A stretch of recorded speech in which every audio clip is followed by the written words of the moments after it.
ആവിയിൽ വേവിച്ചെടുക്കുന്ന അടിപൊളിയായിട്ടുള്ള വെറൈറ്റി ബ്രേക്ക്ഫാസ്റ്റിന്റെ റെസിപ്പിയാണ് ഇന്ന് കാണിക്കുന്നത്. കറി ഇല്ലെങ്കിൽ പോലും കഴിക്കാൻ പറ്റുന്ന നല്ല ടേസ്റ്റി ആയിട്ടുള്ള ഒരു ബ്രേക്ക്ഫാസ്റ്റിന്റെ റെസിപ്പിയാണിത്. അപ്പോൾ നമുക്ക് ഇതെങ്ങനെ ഉണ്ടാക്കുന്നതെന്ന് നോക്കാം. അപ്പോൾ ഇതിന് നമുക്ക് വേണ്ടത് ഇതുപോലത്തെ വെള്ളക്കടലയാണ് കേട്ടോ. വെള്ളക്കടല നമ്മൾ സോക്ക് ചെയ്ത് വെക്കണം. ഞാനിതിപ്പോൾ തലേ ദിവസം തന്നെ വെള്ളത്തിലിട്ട് വെച്ചതാണ്. 1 കപ്പാണ് എടുത്തത്.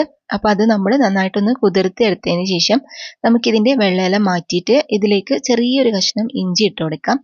പിന്നെ ഒരു 3 അല്ലി വെളുത്തുള്ളി ഇട്ട് കൊടുക്കുന്നുണ്ട്. പിന്നെ നല്ലൊരു ഫ്ലേവറിനായിട്ട് നമുക്ക് കുറച്ച് മല്ലിയില 1 പിടി ഇട്ട് കൊടുത്തിട്ടുണ്ട്. പിന്നെ വേണ്ടത് തൈരാണ്. 1/2 കപ്പ് തൈരും കൂടി നമുക്ക് ഇതിലേക്ക് ചേർത്ത് കൊടുത്തിട്ട് ഇത് നന്നായിട്ടൊന്ന് അരച്ചെടുത്തിട്ട് വരാം.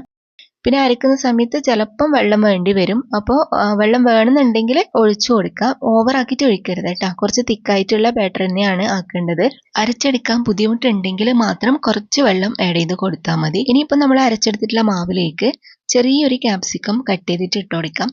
പിന്നെ ഒരു ക്യാരറ്റിന്റെ പകുതി എടുത്തിട്ട് ഇതുപോലെ ഗ്രേറ്റ് ചെയ്തിട്ട് ഇട്ട് കൊടുക്കാം.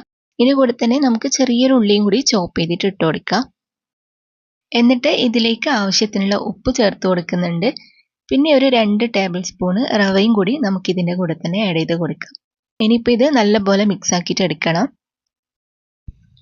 അപ്പോൾ ഇതുപോലെ നമ്മൾ നന്നായിട്ട് മിക്സ് ആക്കി എടുത്തതിന് ശേഷം നമുക്കൊരു 10 മിനിറ്റ് ഇത് റെസ്റ്റ് ചെയ്യാൻ വേണ്ടിയിട്ട് വെക്കാം. ഇനിയിപ്പോൾ നമ്മളിത് ആവിയിലാണ് വേവിച്ചെടുക്കാൻ പോകുന്നത്. അതിന് വേണ്ടിയിട്ട് സ്റ്റീമറിൽ കുറച്ച് വെള്ളം ചൂടാക്കിയതിന് ശേഷം ഇതുപോലെ തട്ട് വെച്ച് കൊടുക്കാം. അതിന് മുകളിലായിട്ട് ഞാൻ വാഴയില വെച്ച് കൊടുത്തിട്ടുണ്ട്.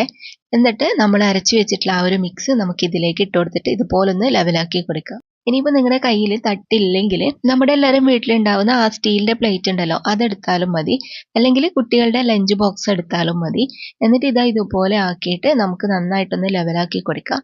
ഞാനിപ്പോൾ വലുതാക്കിയിട്ടാണ് ഉണ്ടാക്കുന്നത്. നിങ്ങൾക്ക് വേണമെങ്കിൽ ചെറിയതാക്കിയിട്ടും ഉണ്ടാക്കാം കേട്ടോ. ഇനി നമുക്കിത് മൂടി വെച്ചിട്ട് 20 മിനിറ്റ് ആണ് കുക്ക് ചെയ്തെടുക്കേണ്ടത്.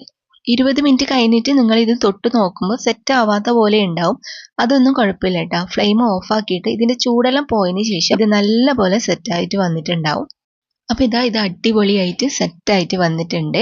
ഇനി നമുക്ക് ഇതിൻ്റെ മുകളിലുള്ള ആ വാഴയിലൊക്കെ മാറ്റിയിട്ട് ഇഷ്ടമുള്ള ഷേപ്പിൽ കട്ട് ചെയ്തെടുക്കാം. അപ്പോൾ നമ്മുടെ ഹെൽത്തി ആയിട്ടുള്ള അടിപൊളിയായിട്ടുള്ള ബ്രേക്ക്ഫാസ്റ്റ് റെഡി ആയിട്ടുണ്ട്. ഇങ്ങനെ വേണമെങ്കിൽ ഇങ്ങനെ തന്നെ കഴിക്കാം, അല്ലെങ്കിൽ ഏതെങ്കിലും കറിൻ്റെ കൂടെ കഴിക്കാനും അടിപൊളിയാണ്. അപ്പോൾ ഇന്നത്തെ റെസിപ്പി നിങ്ങൾക്ക് എല്ലാവർക്കും ഇഷ്ടമായിട്ടുണ്ടാവും എന്ന് വിചാരിക്കുന്നു. വീഡിയോ ഇഷ്ടമായാൽ മറക്കാതെ ലൈക്കും ഷെയറും കമൻറ്റും ചെയ്യുക. ഇതുപോലുള്ള റെസിപ്പികൾ കാണാനായിട്ട് നമ്മുടെ പേജ് ഫോളോ ചെയ്യാൻ മറക്കരുതേ.